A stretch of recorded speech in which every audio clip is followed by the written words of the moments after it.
នាងនុតពិតជាមានក្តីអាម៉ាស់និងខូចចិត្តខ្លាំងណាស់មួយនាងអស់ភាពបរិសុទ្ធជាមួយមនុស្សដែលខ្លួនមិនស្រឡាញ់ហើយអាម៉ាស់មុខមិនហ៊ានទៅជួបសង្សាររបស់ខ្លួនទៀតមួយទៀតអាម៉ាស់មុខខ្លាចអ្នកភូមិនិយាយដើមពេទ្យជ្រាយទើបនាងសម្រេចចិត្តចងកសម្លាប់ខ្លួននៅដើមឈើក្រោយផ្ទះនាងតែម្ដងទៅ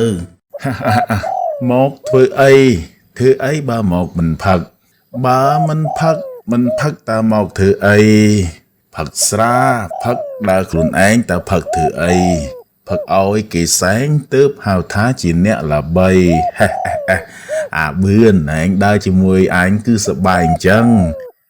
លបងស្រីស្អាតណាកំពុងតែឈោបែកខ្នងដាក់យើងនោះប៉ុន្តែឆ្ងាញ់មាត់ទៀតហើយនៅកណ្ដាលព្រៃស្ងាត់ផង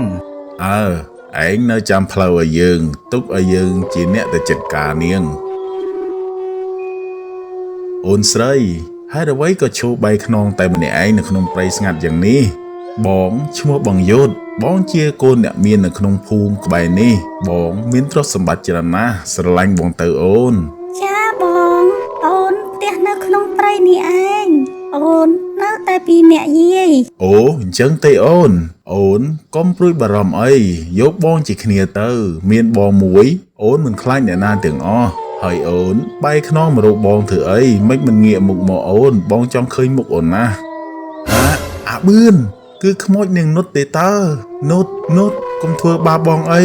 បងសុំអង្វរនុតមិនបាច់អង្វរយើងទេហួសពេលហើយអាយុទ្ធយើងនឹងធ្វើបាបឯងដោយដែលឯងធ្វើបាបយើងដូច្នោះដែរស្លាប់ទៅអាយុទ្ធ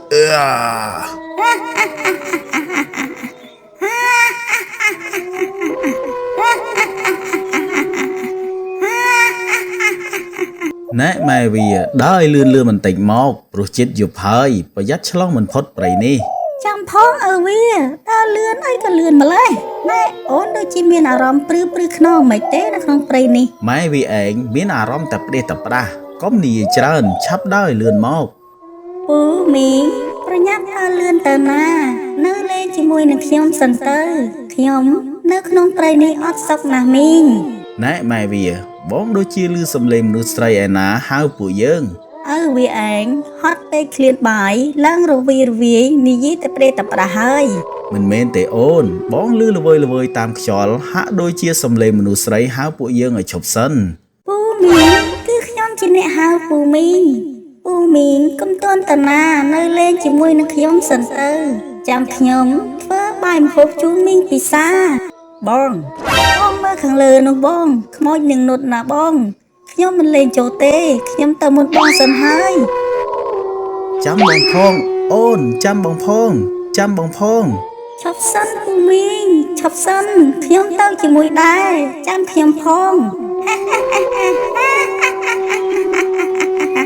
យាយបងស្នាយនៅផ្ទះទេយាយខ្ញុំចង់ជួបគាត់ព្រោះខ្ញុំខានជួបគាត់ច្រើនថ្ងៃមកហើយខ្មោចនាងនុតទេតើយាយមិនដឹងទេចៅស្នាយទៅជួយអង្គរ2 3ថ្ងៃមកហើយមិនទាន់ឃើញមកទេយាយមិនដឹងទេចៅយាយបើអញ្ចឹងខ្ញុំសុំនៅជាមួយយាយផងគ្រាន់បានជាគ្នាទេចៅយាយមិនត្រូវការគ្នាទេយាយលាសិនហើយចៅ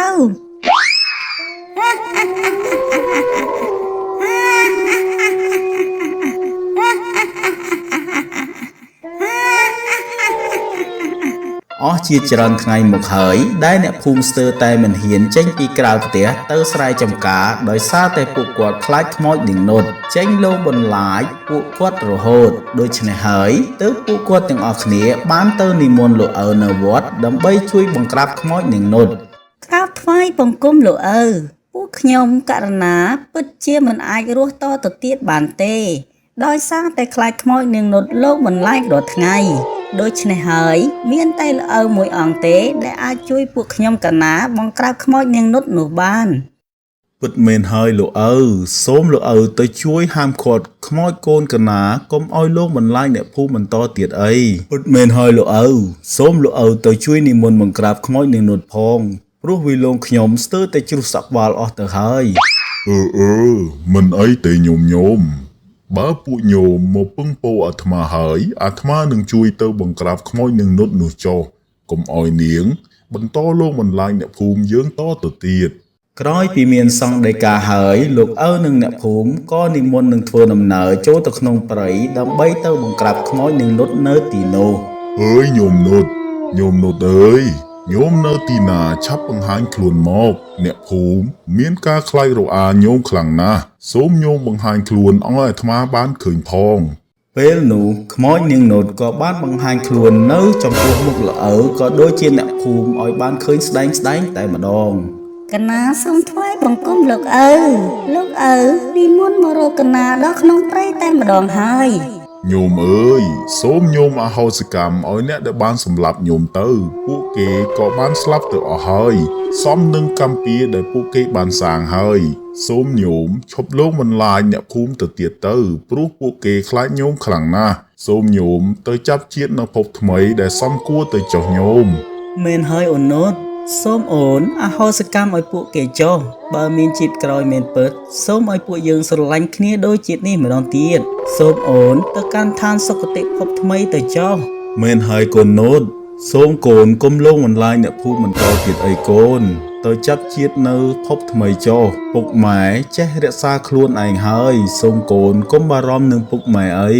ពុកម៉ែសូមពុកម៉ែជួយរៀបចំធ្វើបុណ្យបង្សកូលឧទ្ទិសកុសលឲ្យខ្ញុំផងណាពីព្រោះខ្ញុំស្លាប់ទៅដោយតៃហោងទើបធ្វើឲ្យវិញ្ញាណរបស់ខ្ញុំតែលតោលរោគចាប់ភពកំណត់ថ្មីមិនឃើញសោះបងស្នាយអូនស្រឡាញ់បងណាជាតិនេះយើងមិនបានគ្នាជាប្តីប្រពន្ធ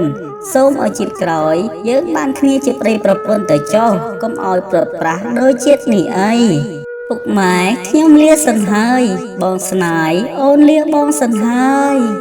ក្រោយនិយាយចប់ខ្មោចនាងនុតក៏បានរលាយបាត់រូបពីពេលនោះទៅចាប់ពីថ្ងៃនោះមកអ្នកភូមិក៏អាចចេញរកស៊ីធ្វើស្រែចម្ការដោយមិនខ្លាចខ្មោចនាងនុតបន្តលងពួកគេទៀតនោះទេទោះបីជាដូច្នេះក៏ដោយក៏រឿងខ្មោចនាងនុតនៅតែដក់ដាមនៅក្នុងអារម្មណ៍របស់ពួកគាត់ចាំមិនភ្លេចតរៀងទៅអើយ